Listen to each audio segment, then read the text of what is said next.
Coulomb का नियम अपन ने पढ़ लिया था, कल पढ़ा था कूलाम का नियम। तो अपना कूलाम का नियम क्या था, अपने कूलाम का नियम पढ़ा था F = 1/4πε0 Q1 Q2/r²। ठीक है, ये अपना कूलाम का नियम था कल। तो कूलाम के नियम पढ़ने के बाद अपन आगे बढ़ते हैं। तो कूलाम के नियम आगे पढ़ने के बाद अपना आता है कूलाम के नियम का सदिश निरूपण।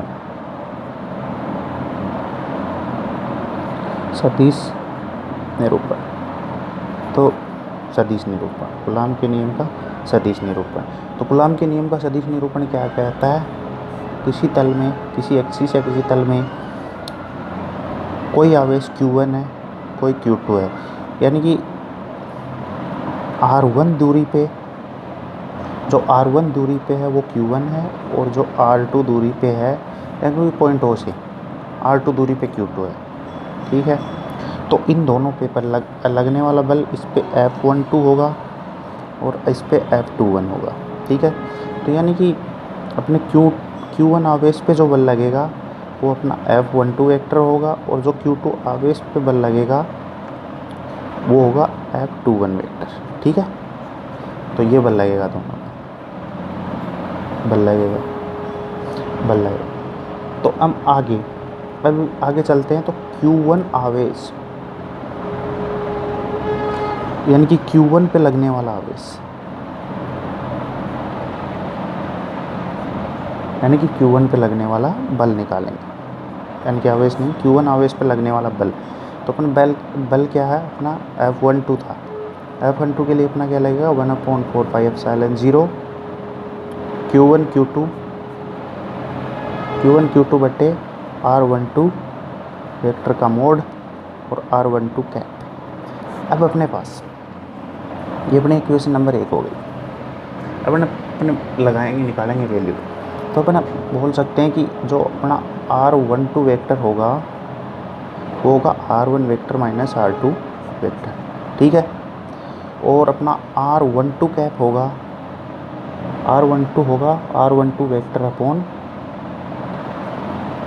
R12 वेक्टर का मोड।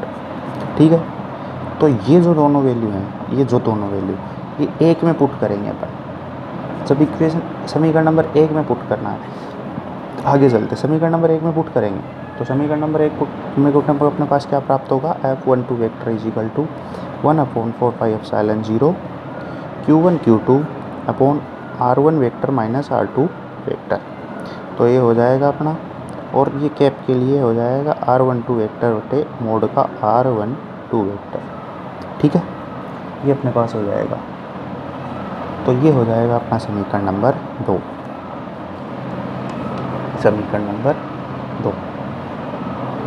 तो ये अपना स्क्वायर था, ये भी स्क्वायर, यहाँ स्क्वायर, तो स्क्वायर, तो एक स्क्वायर ये स्क्वायर हो जाएगा। तो जैसे कि अपना हो जाएगा F12 1/4πε0 Q1 Q2 upon mode R1 vector minus R2 vector का क्यूब और R12 वेक्टर।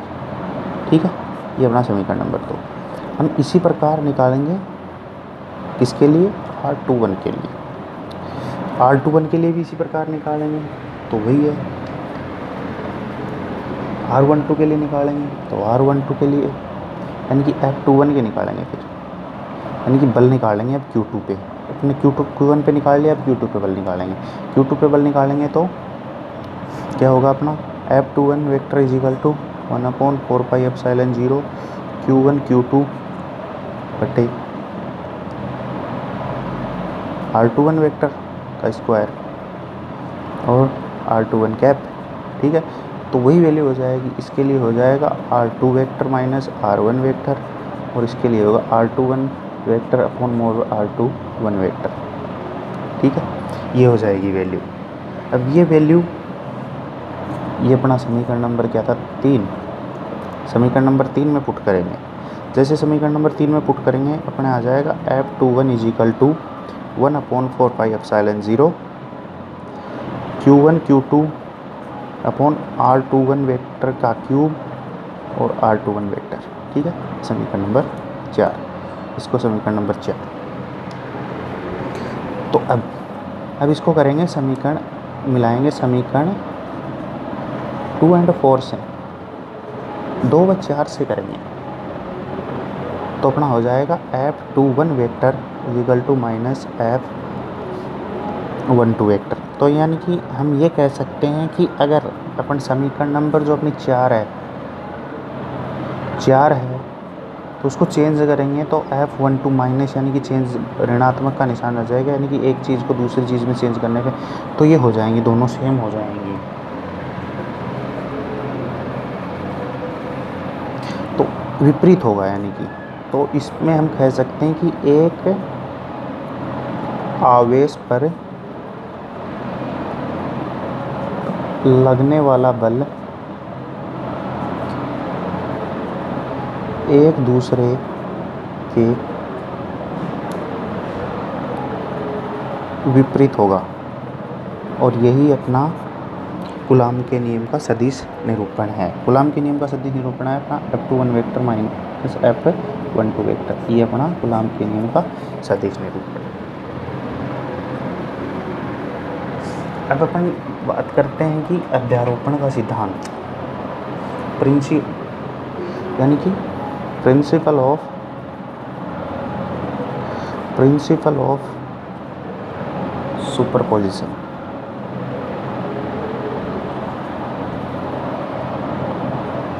यानी कि प्रिंसिपल ऑफ सुपरपोजिशन, ठीक है, ये बात, यानी कि अपन इसको बोल सकते हैं अध्यारोपण का सिद्धांत। तो देखिए अपना अध्यारोपण का सिद्धांत क्या होता है, यानी कि इसमें होता है कि विभिन्न आवेश, यानी कि बहुत से आवेश हैं, यानी कि आवेश मान लिया अपने Q1, Q2, Q3, Q4, Q5, ऐसे कितने भी आवेश, उन पर लगने वाला, यानी इन आवेशों के बीच में जो बल लगेगा ना, इन आवेशों के जो बीच में बल लगेगा वो इन बलों के योग के बराबर होगा, और यही सिद्धांत अपना अध्यारोपण का सिद्धांत कहलाता है।